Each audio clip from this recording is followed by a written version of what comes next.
ও আমার সজনী গো, কেন আছো দূরে দূরে? ভক্তের যন্ত্রণা সয়েছি জীবন ভরে, না গো না, দূরে তো নয়, আমি আছি তোমার ছড়ার গানের মতো। এখনকার শিল্পীদের মতো, এখনকার শিল্পীরা যেমন একটা গিটার নিয়ে ড্যাং করে বাজিয়ে তারপর একটা ছড়া বলে, ওটাই নাকি গান। তো সানগ্লাস করতে হবে, গগলস করে নিতে হবে, তারপরে গান গাইতে হবে। গান গাই আমি না জানি, ছোটোবেলায় গগলসকে বলতাম গগলস, আর এই গগলস বলে বলেই অভ্যাস হয়ে গেছে, কেন তো কি দেখায়, উঠো, ধরে রেখেছি তো, ধরে রেখেছি তাই। আমি কি মারি অনেক শব্দ জানি না। মজা হেরে হেরে কলা, বদলালো কলের কলা, আমার লাগছে। আমি তোমারি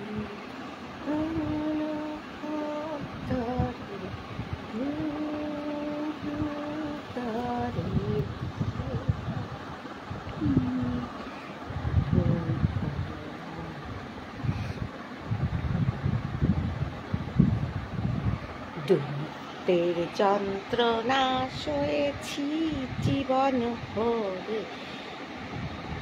না গো না। ওই দূরে ডাকে, সেদিকে জানি করছিল রাত জাগা পাখি বলে। এই আমার ভ্যাটকা মোবাইল একটা, এই মোবাইলটা নিয়ে আমার পুজো কেটে গেছে। আজকে না দেখবো নতুন মোবাইল কিছু বেরিয়েছে কিনা। পুজোর সময় নাকি, প্রত্যেক পুজোর সময় নাকি সব ধরনের মোবাইল কোম্পানিরা তাদের নতুন এডিশন বের করে। আচ্ছা, পুজোর সময় বের করে না রথে বের করে, আমি ভুলে গেছি। তো দেখবো এখন নতুন এডিশন কোন মোবাইলের কি বেরিয়েছে। এবার একটা 1,00,000, 2,000, 3,000 টাকার আমি একটা মোবাইল কিনবই। দেখো 1,00,000, 2,000, 3,000, 4, 5 লাখ, 2, 3, 4, 5 এরকম টাকার মোবাইল কিনবই আমি। দেখো তুমি, আমি এবার আর কমে কিনবো না, মোবাইল চলে না। আমি দেখলাম যে অন্তত 5 লাখ টাকার কমে মোবাইল হলে সেই মোবাইল চলে না। 5 লাখ টাকার মোবাইল চাই আমার। দেবা দেবা এই জনতাকে, আদর্শ জনতা, আমাকে একটা 5 লাখ টাকার মোবাইল দাও। দেবা?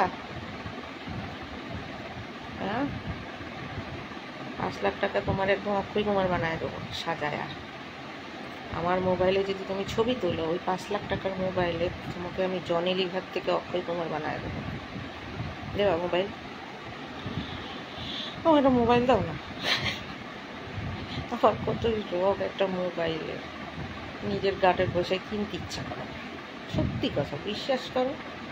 আমার নিজের গাটের পয়সায় রিচার্জ করতে ইচ্ছা করে না, সেই রিচার্জ করতে হয়। অবশ্য নিজের গাটের পয়সা করি না আমি, এই দিক দিয়ে চালাক আছি, মা বাবার পয়সায় করি। বুঝতে দিই না মা বাবাকে, খাইও মা বাবার পয়সা, নিজের একটা টাকা খরচ করি না।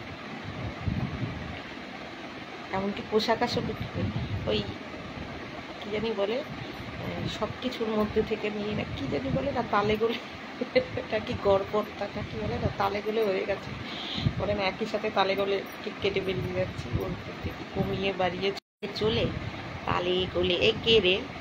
কে রে, আমার ভীষণ রাগ ওঠে এই জিনিসটা। কে রে, সবসময় এরকম এরকম দেখাস, এরকম দেখাবি না, বুঝেছিস?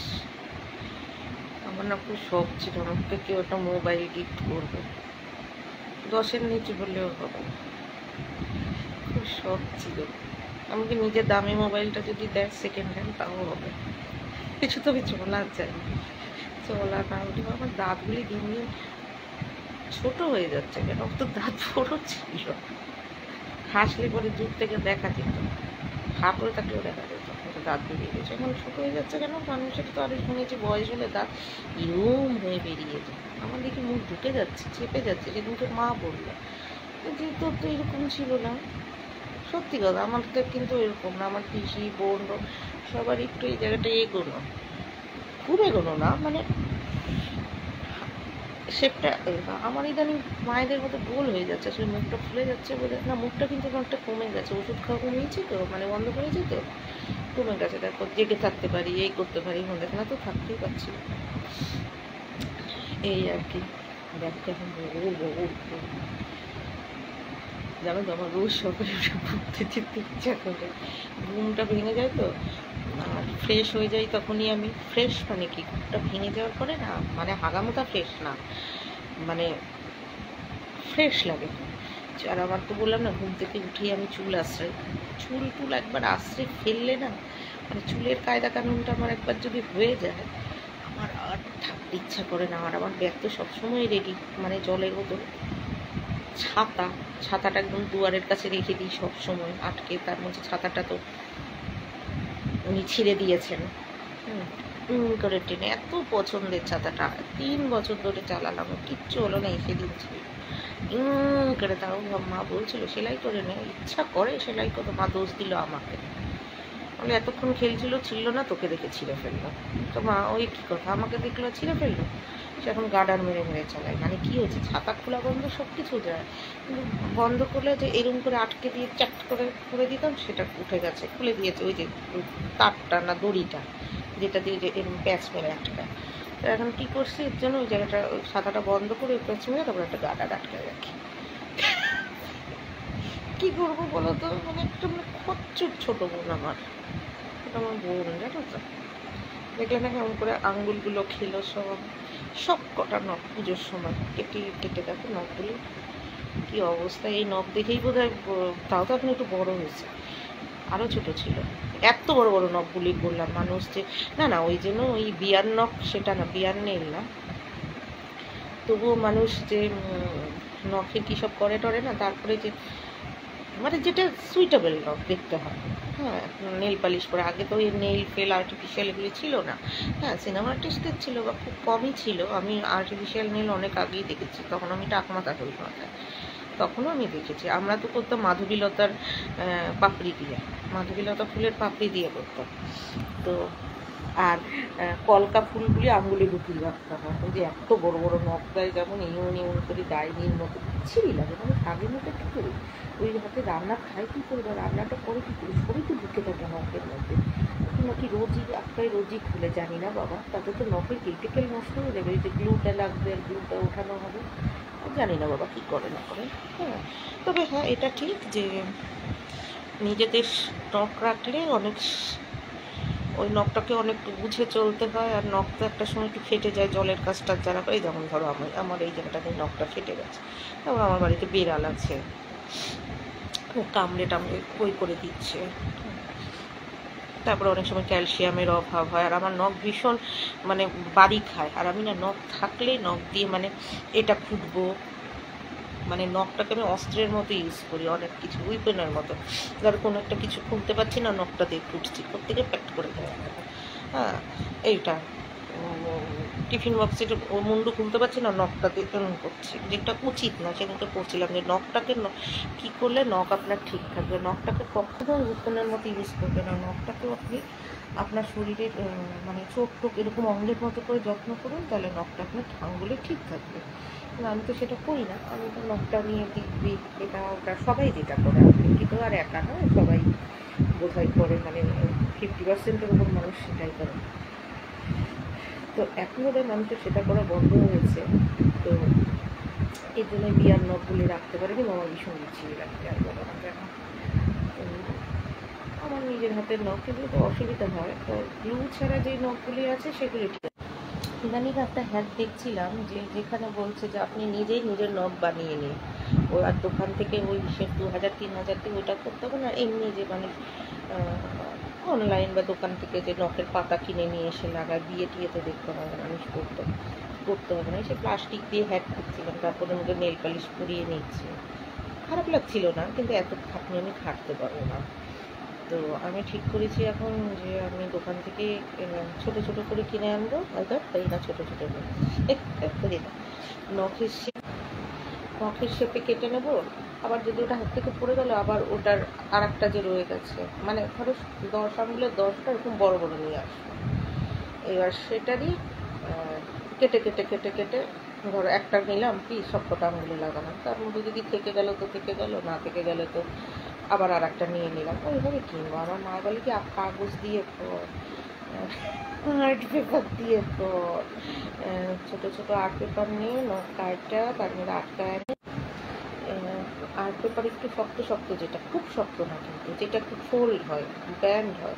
আর নখটা তো মানুষের এরকম না, ওই কচ্ছপের ফুলের মধ্যে, তো যাতে আটকায় নখে পড়ে। নিচ দিয়ে বললো যে সাদা নেল পালিশ দিয়ে আটকায় নেয়, আর ওপরে আর অথবা ওই যে প্লাস্টিক পাওয়া যায় না, স্লাইট শক্ত প্লাস্টিক, মানে যেগুলিতে তোমার চিড়ে ফিরে যাবে না আঙুল, সেগুলিও লাগিয়ে নিয়ে চল, ঠিক আছে কত আর বড় করবি, এরকম টানা টানা হলেই তো হলো, কাজ সারবি চলে যাবে। এটাও ভাবছিলাম কিন্তু ওই ফুটে ফুটে করেই টাকে, আমি তো জানি হাতের কাজ পারি না, ওর জীবনে কোনো দিন একটা সেলাইয়ের ফোড় দিতে ভালো লাগে না আমার, কিন্তু এবার সেলাইয়ের ফোড় দিতে হবে বেশ কয়েকটা। তো মায়ের নাইটিগুলি ছোটো করে দিতে হবে, সে দাবড়া দাবড়া সেলাই করে দেবো, হয়ে যাবে, ধরে তো বলবে আবার কি দাবড়া দাবড়া সেলাই করবো। বলেছিলাম নিচ দিয়ে কেটে দেবো, না মানে না না না নিচ দিয়ে কাটিস না, উল্টো করে নিয়ে দাবড়া দাবড়া সেলাই করে দেবো, আমার কাগজ কাজ লাগে। আমি যেন তো বই খাতার সেলাইয়ের যে শুজ থাকে না, মোটামুটি ওই শুজ দিয়ে নাইটির নিচ, মায়ের নাইটির নিচের দিক মানে একটু খাপাবো, ওই জায়গাগুলো সেলাই করেছিলাম। পট করে পেছন দিয়ে সুতো আটকে 2 ভাগে সুতো আটকেছিলাম করে, মানে 2-3 মিনিটে যাতে ছিঁড়ে না যায়, মোটা হয়ে যায় তো নিচটা, এই জন্য করে করে এতটা নিয়ে নিয়ে তারপরে একটা আমি সুতো শুরু করছে, আবার ঝগড়া ঝগড়া করে করেছিল, অনেক টিকেছিল। কেউ বুঝতে পারিনি, বোঝা যায় না, এক কালারের সুতো দিয়ে করে দিয়েছিলাম। কাজের কাজ হয়ে যায়, কাজের কাজ শক্ত হয়ে যায়। এবার তোমাকে বললাম বলে এবার তোমার মাথায় ঢুকলে এবার তুমি দেখবে না আমি নাইটির নিচ কী করেছে না করেছে। কিন্তু আমি যদি না বলতাম, তোমার বাবার সাথে ছিল না যে এটা দেখে যে কী হয়ে রয়েছে, বলতে যে দিব্যি ঝুলে রয়েছে নিচে, আরও ভালোভাবে ঝুলে রয়েছে, গায়ের মধ্যে যে নাইটি ফুলে ফুলে উঠে উঠে থাকে কিচ্ছু না, আরও নিচটা ভালো হয়েছে, তো আরও নিচটা ভালোভাবে ঝুলে রয়েছে করে দিয়েছি। এই আর কি, না এমনি কাজের কাজ সব পারি, কাজের মতো কাজ, আর ডিফেন্সের মতো, বুঝেছো তো। মানে ওই বসে বসে তুমি এখন যদি বলো যে হাতে মেহেন্দি করাও, ও আমি পারবো না করতে কোনো দিনই, মুখে সাজাও, এমনকি ইভেন আমি আলপনা দিতেও পারি না, বাবা যাই না, আমার প্রচুর প্রচুর কাজ আছে। আমি হচ্ছে আর্মি স্পেশাল, মিলিটারি স্পেশাল, লোমরখানা স্পেশাল, ক্যাম্প স্পেশাল, বলে না ঝপঝপ ঝপঝপ করে বাঁধাকপি কেটে ফেলবো, ঝপঝপ ঝপঝপ করে সব কিছু সবজি টবজি কেটে ফেলে একটা পাঁচমিশালি করে দিলাম, একটা লাবড়া করে দিলাম, আমি কুটুর কুটুর কুটুর কুটুর কাজ, ওয়া আমার দ্বারা হবে না, কুটুর কুটুর এইটুকুনি সাফ করে এইটুকুনি ওষুধ, বাঁধাকপি করে ঝিরি ঝিরি করে কাটা রাখুন, বাঁধাকপির ঝিরির পুলি মারিয়ে এসে ফুটে এসে, আমার ওষুধ বেশি ঝিরি ঝিরি বাঁধাকপি ভালো লাগে না, গেটে ঘ হয়ে যায়, গলা হয়ে যায়, আমার খেতে ভালো লাগে না। আমার মা না আগে যখন বাঁধাকপি করতে বেশি একটু বড়ো বড়ো আলু দিয়ে আর বাঁধাকপিটা একটু বড়ো বড়ো করে কাটতো, সে না কি সুন্দর রান্না করতো, ঘি গরম মশলা দিয়ে, গরম অনেক সময় ঘিও দিত না, এত ভালো খেতাম আমি রুটি দিয়ে, এত ভালো খেতাম। ওই বাঁধাকপির টেস্ট আমি যেন কোনো জায়গায় পাইনি, বাঁধাকপিটা খুব ভালো করতো। কত বলি, মা বলে কি আমি যদি বলিস আমি করতে পারি না, তুই যদি বলার মানে একটা ভালো রান্না হয়েছে যদি বলিস না, আমি ধরো বললো কেমন হয়েছে রান্না, রান্না ভীষণ ভালো হয়েছে, সহজে তো ভালো হয় না, আমার মুখে মানে আমার মুখে ভালো লাগে না, অনেকেই মারতে পারে না, হা করে চলে কিন্তু বাড়ি গিয়ে খায়। হ্যাঁ, তারপরে আসলে মার কাছ থেকে টাকা পায় তো অনেক কিছু, এই জন্য মারে ঘাটায় না, তো এখনও সে পায় না। তারপরে সে কী করেছে, এবার কী করে, ধর আমি বললাম হ্যাঁ মা ভীষণ ভালো হয়েছে, মা কইস না খায় আমি বাবা, পরের দিনই দেখা যাবে ভালো হবে না, মা ভয় পেয়ে যায়, আগে খায় আনে।